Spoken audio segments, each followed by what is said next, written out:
fellow ink drinkers, and welcome back to the Blind Girls Book Talk podcast.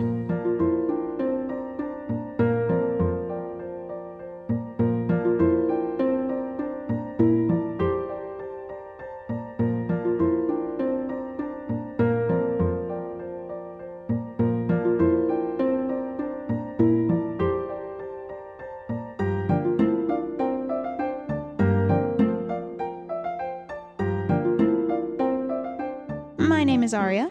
And I'm Belle. And we are two legally blind sisters who love reading and love books. And so what we've done is we've created this show in order to talk about the things that we love about books, the things we wish we could change, all of that kind of stuff. This show is a variety show, so we go over a whole wide variety of bookish content, and that can range from bad retellings of stories, book to movie adaptation comparisons, buddy reads, recent reads, bookish challenges. Really, the list does go on. But today what we're going to be doing is we're actually doing something a little bit different, and this is matching books with their aesthetic. Now, this really seems random, but this is kind of what I was thinking. I see a lot of those Instagram reel posts. It's like, this is what the aesthetic of the book is, like convincing you to read the book based on its aesthetic. And then they show like all these really pretty aesthetic pictures. And I was just like, you know what? That would be interesting to try to talk about different books that fall into different aesthetics. So how we did this is essentially Belle and I went through and we Googled a list of aesthetics, and we found a very, very long list. And I'm sure there's probably more, but this seemed pretty comprehensive to us. And so then what we did is we went through and we just started reading off the list of all of these aesthetics. And then we were trying to think if we knew books that could probably be considered in that aesthetic. And by the end of it, we have a pretty substantial number of aesthetics. And so the other thing about this too is that there are probably going to be books that fall into different aesthetics, essentially. Like one book just doesn't fit one, because some of them do kind of go together. There were certain ones where like you would click on them and then they would say, oh, here's all of the related aesthetics to this. And so given that, like, there's gonna be some overlap, and that's okay. This is just kind of how we, in our limited understanding of aesthetics, would fit some of these books. Also, not shaming anybody, because there are a bunch of aesthetics, just like there are a bunch of different people. But in my opinion, some of the aesthetics, man, they're weird. Yes, some of the aesthetics have weird names. They're really out there, and you do you. I'm just saying. Yeah, it's. I had a 20-minute laugh on one yes. of the names. Yes. Yeah. They're out there, and that's okay. We're not judging here. We're just pointing out that some of them are out there, and that's okay. So how we're going to do this is Belle is going to read the aesthetic that we think we have books for, and then we'll just kind of go through and pick our brains and try to name a couple books or series that go to the aesthetic. So, without further ado, where are we starting? Okay, first aesthetic on the list. Adventure core. Okay, so this one, if I remember correctly, because some of these I did have to look up a little bit more in order to make sure that I could understand it. And I think this one was all about, like, I think the example that they used for it was like over the garden wall. It's just kind of like going on this magical adventure. And so I feel like given that, definitely like Lord of the Rings definitely falls into that, I would say. Hobbit. I was about to say yeah, definitely The Hobbit at bare minimum. The Hobbit I feel like falls into that. Yes, definitely The Hobbit. I feel like I should have more than that. There's another book that I read that I know falls into that, but I read that a long time ago. What is it? I don't remember the name. Do you remember what it was about? No, but I remember the cover. Did you read it for school? No, I read it on my birthday, one of my birthday trips to New York. Oh, and then we had to go to the Strand, and I had to find the next book. I don't remember. I don't either. I don't remember the name. I remember the picture. So if anybody, bear with me. It had a goblet, and it had roses, and there was a knife, like, kind of crossing the goblet. And they were like set on like a bunch of roses or something. I don't remember. I think it had Trader in the title.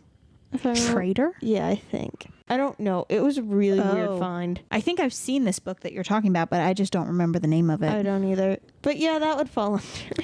Yeah, I'm sure there's more. Like I said, we're just doing a vague, being like the first ones that we think of. Also, we are not in our normal recording space. Yes. So we do not have like our libraries.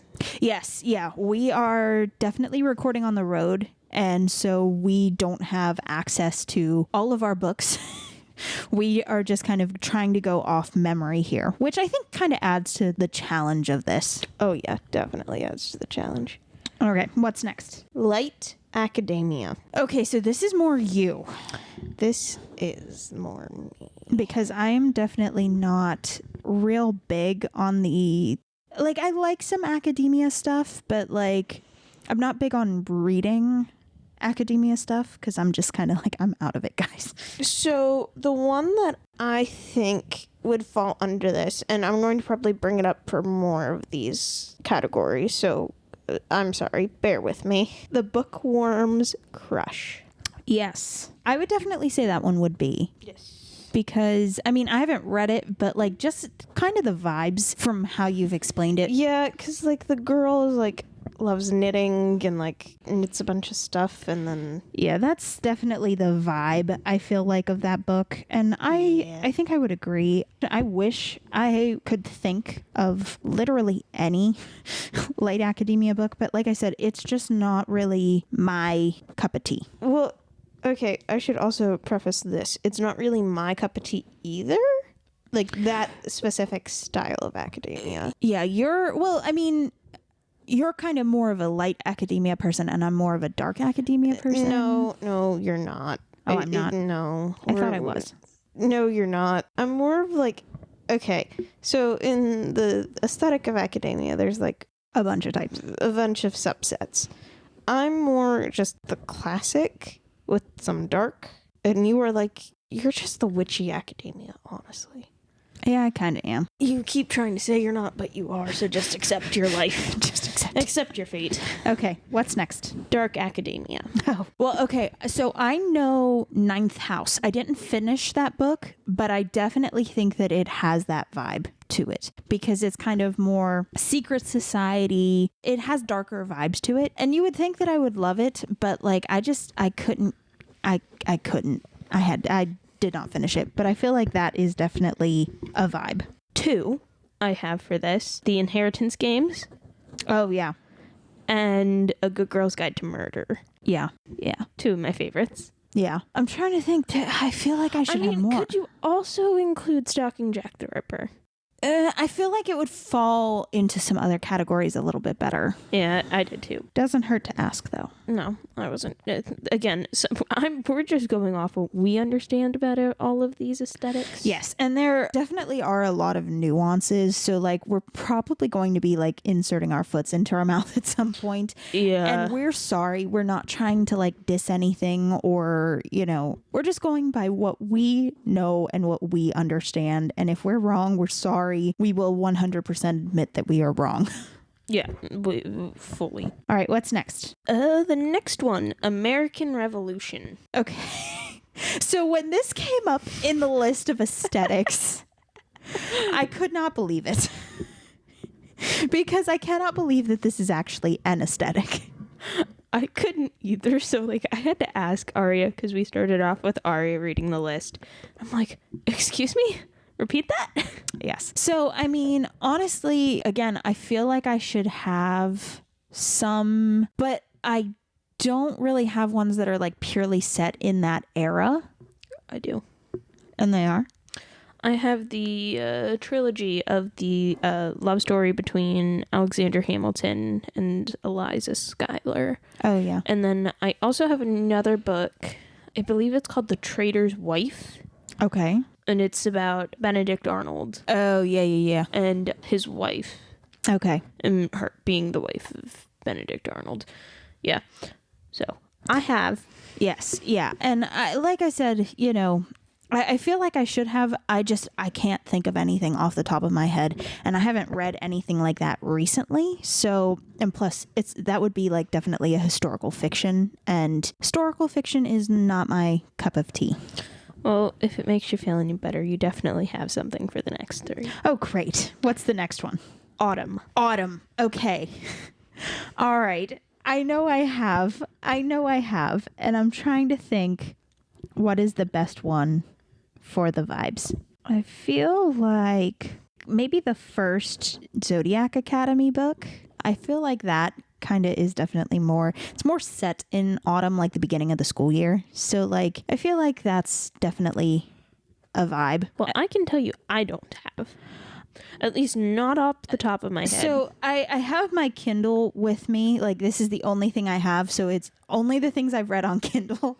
So this is one, and I can't remember if it's actually set in autumn time, but like, this is what these are the vibes that I get from it. So there is a series that's called The Four Horsemen, and the first book is called Pestilence. And so that one definitely gives me like autumn vibes. I don't know why. It's actually probably more winter, but like I just get autumn vibes from it. Well, I would see why, because in autumn everything starts dying.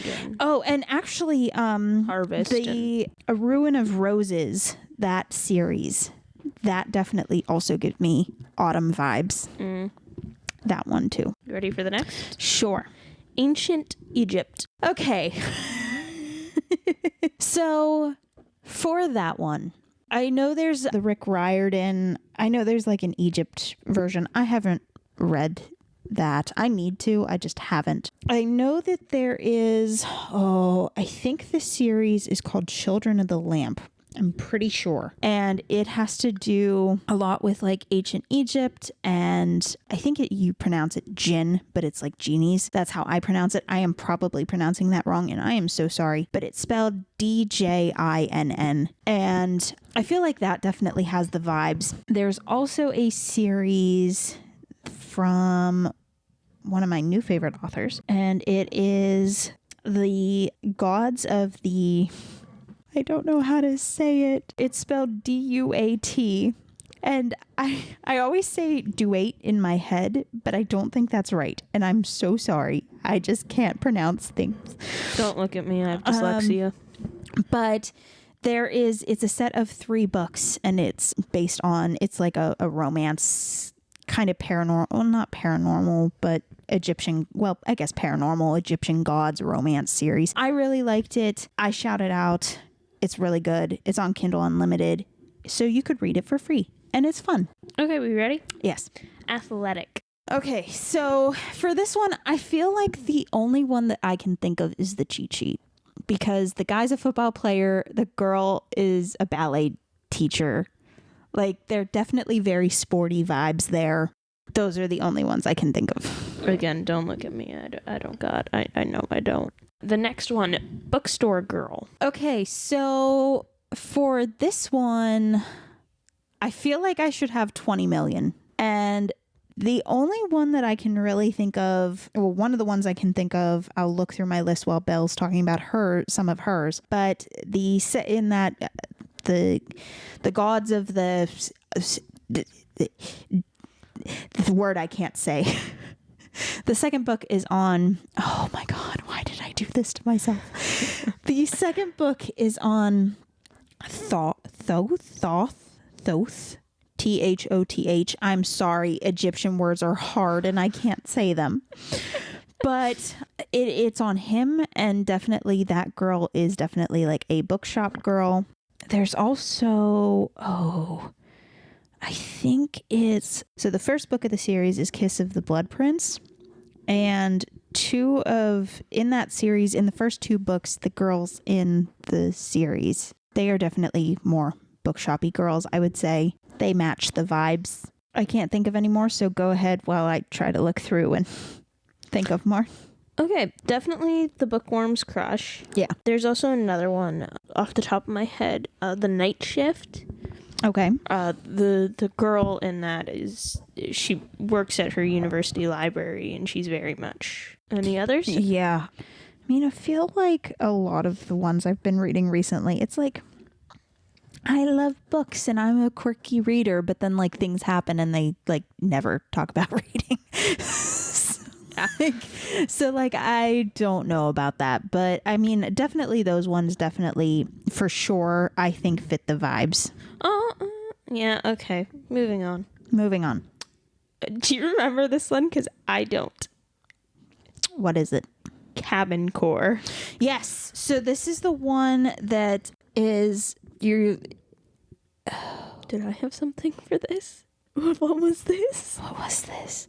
We went through so many, I can't remember. I think this is the one where you live alone in a cabin in the woods. Oh, wait, I remember this now. Okay, so the one, and this is probably a stretch, but the one that I could really think of for this is, I gotta find it, hold on, because I saw it earlier and realized I said it wrong, I think, when we were talking about it earlier. The Hazelwood. And so the reason I picked that is because there is a part in that book where essentially like the main character ends up at like a cabin in the woods, and it definitely had that vibe at that point. And I feel like a lot of like important things happen at that point. So that's why I think I picked it for that. But it is kind of a stretch because it does take place in a bunch of different places. You know what I mean? But I feel like it kind of fits the vibe a little bit. I mean, I have a book titled The Cabin, so I have yet to read it, but I'm assuming it would fit. I mean, I would say that would fit too. Yeah, but it's one of on my it's very up on my TBR list. Yes. Next one is Carnival Core. Oh, Carnival Core. Okay, so I would definitely say Night Circus fits in this. Yes. Technically, Escaping from Houdini would also fit in this. Yes. Oh my gosh! Now, and technically, Stalking Jack the Ripper fits with Autumn.